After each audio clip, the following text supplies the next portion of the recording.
নমস্কার বন্ধুরা, সবাইকে শুভ সকালের অনেক অনেক শুভেচ্ছা। বাংলা সিরিয়াল সমাচারে জানাই তোমাদের অনেক অনেক স্বাগত। রোশনাইয়ের আজকের পর্বে আরণ্যক বলছে, দেখুন স্যার, এটা একটা ভদ্রস্থ গৃহস্থ বাড়ি। এই বাড়ির কিছু আচার অনুষ্ঠান, কিছু নিয়ম আছে। সেই নিয়ম অনুসারে বাড়ির নতুন বউ কিন্তু আপনাদের মুখ দেখাতে পারবে না, ঘোমটাটা তাকে রাখতেই হবে। তো আপনারা কিন্তু যা প্রশ্ন করার আপনারা করতে পারেন, কিন্তু দূর থেকেই, উনি কাছেও যেতে পারবেন না। তখন আয়ুষের মা বলছে, একদম ঠিক বলেছো বাবা। ততক্ষণে কিন্তু আয়ুষও চলে এসেছে। পুলিশ বলছে, ঠিক আছে, কথা বলতে পারবেন তো? বলে, হ্যাঁ পারবেন। তারপর বলছে, ছবিটা দেখি। আর বলছে যে এক সাইড থেকে তো ঘুমটা তুলে দেখাই যাবে, তাই বলছে। তখন কিন্তু আয়ুষের মা পুরো না বলে চিৎকার করে ওঠে। আয়ুষ বলছে, কি হয়েছে কি? আরণ্যক বলছে, চিন্তা করবি না, তোর বউ কোনো অপরাধী নয়, তোর বউ একজন সত্যিকারের লক্ষ্মী। পুলিশ বলছে যে আপনার নাম কি? স্পেশাল ব্রাঞ্চের যে অফিসার তিনি জিজ্ঞাসাবাদ করছেন। তখন আয়ুষ বলছেন যে মেঘনা। তখন বলছে, কেন, ওনার মুখ নেই কথা বলার জন্য? তখন রোশনাই বলছে, মেঘনা। এদিকে আয়ুষের মা বলছে, যাও তো বৌমা, যাও, তুমি ঘরে যাও, দেখি বাচ্চাটা কাঁদছে, যাও। তখন স্পেশাল ব্রাঞ্চের অফিসার কিন্তু কিছুতেই যেতে দেবেন না। আয়ুষ বলছে, এক্সকিউজ মি অফিসার, উনি আমার স্ত্রী। আরণ্যক বলছে, এই বাড়ির নতুন বউদের বাইরের লোকেদের কাছে মুখ দেখানোর কোনো নিয়ম নেই। ওদিকে তো দুষ্টুর বিয়ের কথাবার্তা হচ্ছে। তো এবার সমস্ত কথাবার্তা হওয়ার পর রাজা তো পরিষ্কার বলেই দিচ্ছে যে আমি কিছু পারবো না। তখন জাহ্নবী বলছে, ওই একটা গলার হার আর কানের দিয়ে দেবো। তখন তনুশ্রী বলছে, থাক থাক, অত দয়া দেখাতে হবে না। তখন বলছে যে আরণ্যকের বাবা বলছে, আমার যতটুকু সামর্থ্য আমি দিয়ে দেবো, তাছাড়া আমার ছেলে তো আছেই, কিছু না কিছু হয়ে যাবে। ঠাম্মি বলছে, থাক, আগে সম্বন্ধটা আসুক, আগেই অত ভাবনা চিন্তা করতে হবে না, আমাদের তো তার আগে ছোটর বিয়েটার কথা ভাবতে হবে। আরণ্যকের বাবা বলছে, ছোটর বিয়ে তো তাতে আমি কি করব? তুমি তোমার ছোট ছোট ছেলের বিয়ে দেবে, তো তুমি দাও, তাতে তো আমার কিছু করণীয় নেই। আরণ্যকের বাবা বলছে। এই স্পেশাল ব্রাঞ্চের অফিসার বলছে, বারবার বলছেন নতুন বউ নতুন বউ, অথচ বাচ্চা কোলে। আয়ুষ বলছে, হ্যাঁ, আমাদের 2 বছর হলো বিয়ে হয়েছে, আমি নিজে পছন্দ করে বিয়ে করেছিলাম, আর বাচ্চাটার বয়স 1 বছর, আর এই বাড়িতে আমরা 2 বছর পর ফিরলাম, তাহলে তো নতুন বউই হলো না? আরণ্যক বলছে, তাহলে আপনারা নিশ্চয়ই বুঝতে পেরেছেন যে আপনারা ভুল বাড়িতে এসেছেন, দয়া করে আপনারা অন্য বাড়িতে যান। আরণ্যক বলছে, বাই দ্য ওয়ে, অ্যালিগেশনসটা কি বলুন তো? বলছে যে অ্যাটেম্প টু মার্ডার। বলছে, অ্যাটেম্প টু মার্ডার? তা খুন হয়ে গেছে না বেঁচে আছে? তো বলছে, সেটা বড় কথা নয়। তো আরণ্যক বলছে, সেটা অবশ্যই বড় কথা, এটা খুনের চেষ্টা হয়েছে নাকি সত্যি সত্যি খুন হয়ে গেছে? তখন বলছে যে মারার চেষ্টা করা হয়েছিল, ভগবানের আশীর্বাদে বেঁচে গেছে। ওদিকে রোশনাই একটু হাঁপ ছেড়ে বাঁচে। আয়ুষের মা বলছে, অনেক হয়েছে, মানে পুলিশ বলছে এবার যে রোশনাই বা নয়নতারা বলে মেয়েটি এটা করার চেষ্টা করেছে। আয়ুষের মা কিন্তু খুব রেগে যায়, অনেক হয়েছে এবার। নেশা ভাঙটাং করে এসছেন নাকি আপনারা? আমার বাড়ির বউকে এভাবে দাঁড় করিয়ে এভাবে প্রশ্ন করছেন, বাজে প্রশ্ন। কে দিয়েছে আপনাদেরকে সেই অধিকার, বলুন কে দিয়েছে? এদিকে বাড়ির জামাই মানে রাখির বর বলছে, আচ্ছা এবার তো নিশ্চয় বুঝতে পেরেছেন যে এখানে আসাটা আপনাদের মস্ত বড় ভুল হয়েছে। তিনি বলছেন, আপনারা যেই নামে যাকে খুঁজছেন সে তো এখানে নেই, কারণ তার নামটাই ওটা নয়, আর তিনি আমেরিকা থেকে এসেছেন। আর বাকি হলো আপনারা যাদের মধ্যে খুঁজছেন প্রত্যেকে এই বাড়ির বউ না হলে মেয়ে, তাহলে বুঝতে পারছেন আপনাদের ভুল হয়েছে। এবার বলুন, আপনাদের কি মনে হচ্ছে যে এখানে কোনো অপরাধী থাকতে পারে? তখন স্পেশাল ব্রাঞ্চের অফিসার বলছে, ঠিক আছে, দরকার পড়লে আবার আসবো, আজকে চলে যাচ্ছি। এই বলে ওরা কিন্তু চলে যায়। আয়ুষের মা বলছে, এত বড় সাহস, আরেকবার আসুক, ওদের কি অবস্থা করি আমি দেখো। এত বড় পুলিশ, হ্যাঁ, কত বড় পুলিশ ওই, হ্যাঁ, আর একবার যদি এসছে আমার বাড়ির মেয়ে বউদের হেনস্থা করেছে, তাহলে ওর থেকে বড় পুলিশের কাছে আমি যাব। এদিকে তনুশ্রী বলছে তার শাশুড়িকে যে আর কি, একটা চাকরিওয়ালা বউ পেয়েছেন, খুব ভালো, এতদিন দাদা খাইয়েছে, এবার সেই চাকরিওয়ালা বউ খাওয়াবে। ছোট বলছে, অনেকদিন ধরে এই কথাটা কিন্তু শুনি তোমার মুখ থেকে, জানো তো, আজকে ভালো করে এটা শুনে রাখো, কোনোদিন কোনো দাদা আমাকে খাওয়ায়নি। যে কন্ট্রিবিউশনটা হয়তো কম করেছি, যেটুকু দরকার সেটুকু হয়তো সবটা দিতে পারিনি, কিন্তু নিজের খাওয়ার পয়সাটা নিজে দিয়েছি, ঠিক, হ্যাঁ, সুতরাং এই অভিযোগটা করবে না একদম। লোকের বাবা বলছে, হ্যাঁ হ্যাঁ, খুব ভালো করেছো। ছোট বলছে, আরেকটা অভিযোগ আমার উপরে করা হয় যে বিয়ের পর আমার রোজগারে বউ নাকি আমাকে খাওয়াবে। বলছে, হ্যাঁ, হয়তো মানে স্ত্রী হিসেবে আমার জন্য কিছু কন্ট্রিবিউট করবে সম্পর্কের খাতিরে, তোমাদের তর্কের খাতিরে ধরে নিলাম যে এই সংসারে এসেও ও কিছু আমার প্রতি খরচাপাতি করবে। তো আমার প্রতি খরচাপাতি করা মানে তো এই সংসারের প্রতি খরচাপাতি করা, শুধু তো আমাকে খাওয়াবে তা নয়, এই সংসারে তো ডেফিনেটলি দেবে। তো আমি বুঝে পাচ্ছি না তোমাদের এত আপত্তি কিসের। আরণ্যকের বাবা বলছে, ক টাকা মাইনে পায়, সে তো একটা স্কুলের হেডমিস্ট্রেস, এতগুলো লোককে টানতে পারবে? তখন আরণ্যকের ঠাম্মি বলছে, না না, ও সেভাবে কথাটা বলেনি, ও বলতে চাইছে যে ও এসেও এই পরিবারের জন্য কিছু কন্ট্রিবিউট করবে। স্বামী বলছে আমাদের এবার ছোটর ব্যাপারটা নিয়ে ভাবা উচিত, ছোটর বিয়েটা নিয়ে। তো আরণ্যকের বাবা বলছে হ্যাঁ তোমার ছোট ছেলে তুমি বিয়ে দেবে দাও, আমি তো আর ওকে না করতে পারি না যে না তুই বিয়ে করতে পারিস না, তবে ওর মতো ছেলের বিয়ে না করাই ভালো। তনুশ্রী বলছে একদমই তাই, বিয়ে করে বউকে খাওয়াতে পড়াতে পারবে না, তার সকাল রাত পূরণ করতে পারবে না, তো কি দরকার, সেই বিয়ে তো টিকবে না। তখন বড় মা বলছে মানে মিনির মা, তুই কি কথাটা ঠিক বললি? ছোট তো বিয়ের পর থেকে আজ অব্দি তুই যা বলেছিস তাই করেছে, তাহলে এই কথাটা তো ঠিক বললি না। তনুশ্রী বলছে তুমি কি বলতে চাইছো আমি ঠিক বুঝতে পারছি না।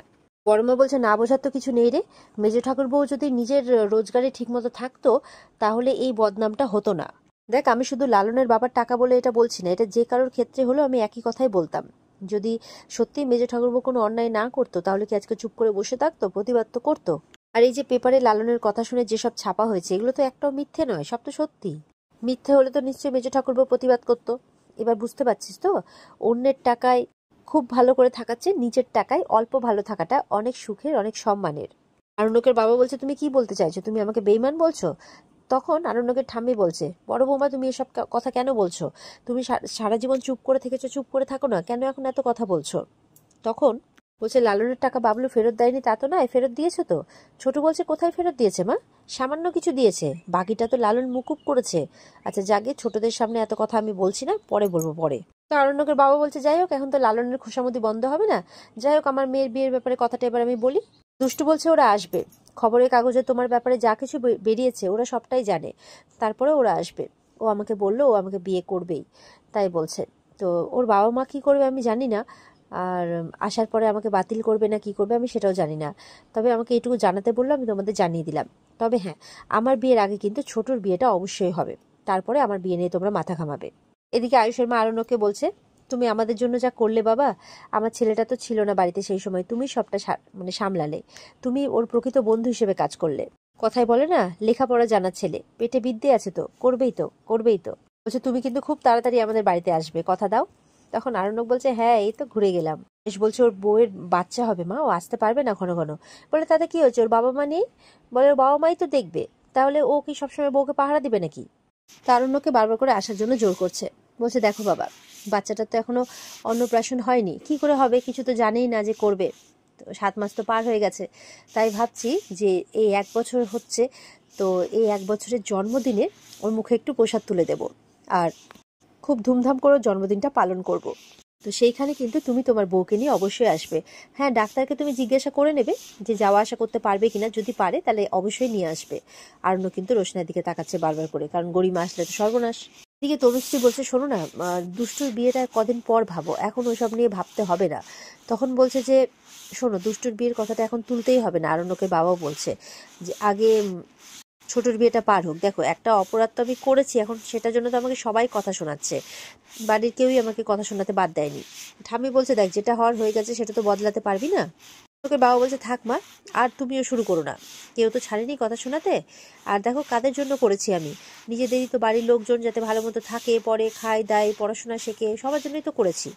তখন বর্দা আসে, বর্দা এসে তার ঘাড়ে হাত রেখেছে বাবলুর।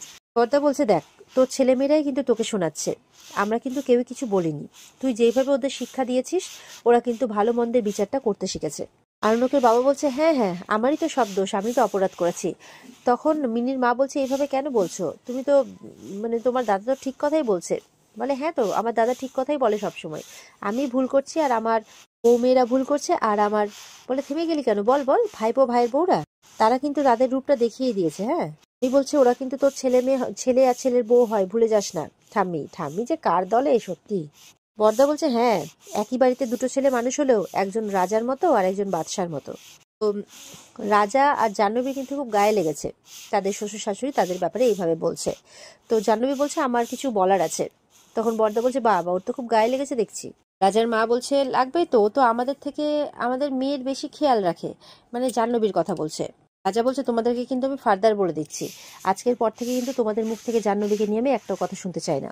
বলছে এর আগে যখন তোমার বউয়ের বেউজ্জতি হচ্ছিল তখন কিন্তু তুমি কিচ্ছু বলনি, আর এখন তুমি তোমার ছেলের ভালো মন্দ নিয়ে বিচার করছো। রাজার উপরে চিৎকার করে ওঠে তার মা। এই নিয়ে কিন্তু এখন ওই রাজার মা বাবা রাজার জাহ্নবীর মধ্যে একটা বচসা সৃষ্টি হয়ে গেছে যে, আর এরা বলছে হ্যাঁ এখন তো লালনই তোমাদের কাছে সব না, ওরা বলছে একদম খবরদার আমার জামাইকে নিয়ে কথা বলবে না, এই এরকম চলছে আর কি। ঠাম্মি বলছে অনেক হয়েছে, এবার তোমরা চুপ করো। রাজা বলছে আমার বাবার কাছে টাকা থাকলে তো ওর কোনো সাহসই হতো না, ওকে আমি ধাক্কা দিয়ে বের করে দিতাম। জাহ্নবী বলছে একবার ভেবে দেখো ঠাম্মি, আমাদের কথা নয় ছেড়েই দিলাম, ওরা কিন্তু মেজো কাকামণির উপরেও। তনুশ্রী বলছে ব্যাস ব্যাস জাহ্নবী, অনেক হয়েছে, চুপ করো, অনেক হয়েছে। আর এইসব কথা ভাল লাগছে না তোমার মুখ থেকে শুনতে, হ্যাঁ বন্ধ করো এইসব। জাহ্নবী চুপ করে তাকিয়ে আছে মেজো কাকিমা মানে মেজো মায়ের দিকে, মানে তাদের মেজো কাকিমণি আর কি। ওদিকে আরণ্যককে তো বারবার করে সবাই মিলে আবার আসতে বলছে। আর রাখি বলছে এরপরে আসলে আমাদের বাড়িতেও নিয়ে যাব। রাখির বর বলছে একদমই তাই, একদমই নিয়ে যাব, যেতেই হবে। কিন্তু তুমি এখন শুধুমাত্র আয়ুষের বন্ধু নও, এই বাড়ির আত্মীয় হয়ে গেছো, তুমি আমাদের বিপদে আমাদের পাশে দাঁড়িয়েছো। আরণ্যক বলছে পাশে দাঁড়ানোর তো কিছু নেই, ওরা ভুল কথা বলছিল, সেটাকেই সংশোধন করার জন্য যতটুকু ঠিক বলা যায় আর কি। এদিকে বড়দাও বলছে তুমি খুব ভালো কাজ করেছো, আমার ছোট ভাইয়ের বন্ধু ভাগ্যটাও খুব ভালো। তো সবাই কিন্তু আরণ্যকের খুব সুনাম করছে। তো বড়দারা বলছে যে তুমি এতদিন আয়ুষের বন্ধু ছিলে, কিন্তু এখন থেকে এই মুহূর্ত থেকে তুমিও আমাদের ভাই। আয়ুষ বলছে জানিস তো আরণ্যক, একবার যখন ওরা এসেছে না ভুল খবর পেয়ে, ওরা কিন্তু আমাদের বাড়ির উপর নজর রাখবে। তখন আয়ুষের বাবা বলছে নজর রাখুক না, নজর রেখে কি হবে, আমাদের বাড়িতে তো ওরকম কিছু নেই, তো কিছুই পাবে না। তো এবার আর আমি মেয়ে বউদের ওই রকম লাইন করে দাঁড়াতে দেবো না। বলছে না না, আপনারা ডেফিনেটলি সেটা মেনে নেবেন না, এইভাবে ভদ্রস্থ বাড়িতে ঢুকে তাদের মেয়ে বউদের এইভাবে দাঁড় করাবে, প্রশ্ন করবে, এটা তো হতে পারে না। নয় না, এবার বলছে আমরা এতদিন ধরে দেখছি, মানে কোনোদিনও এরকম বাড়িতে পুলিশ আসা দেখিনি, এই নতুন বউ বাড়িতে আসতে এরকমটা কেন ঘটলো। রোশনাই কিন্তু ভয় পেয়ে যাচ্ছে, আর আরণ্যক রোশনাইয়ের দিকে তাকিয়ে আছে। আর এখানে আজকের পর্ব শেষ হয়ে যায়। তো বন্ধুরা, এই ছিল আজকের পর্বের রিভিউ। কেমন লাগলো কমেন্ট করে অবশ্যই জানাবে। পর্বের বিস্তারিত দেখতে স্টার জলসার পর্দায় চোখ রাখবে, আর আমাদের সাথে জুড়তে অবশ্যই আমাদের চ্যানেলকে সাবস্ক্রাইবটা করবে। দেখা হচ্ছে আগামীকালকে। সবাই ভালো থাকবে। টাটা।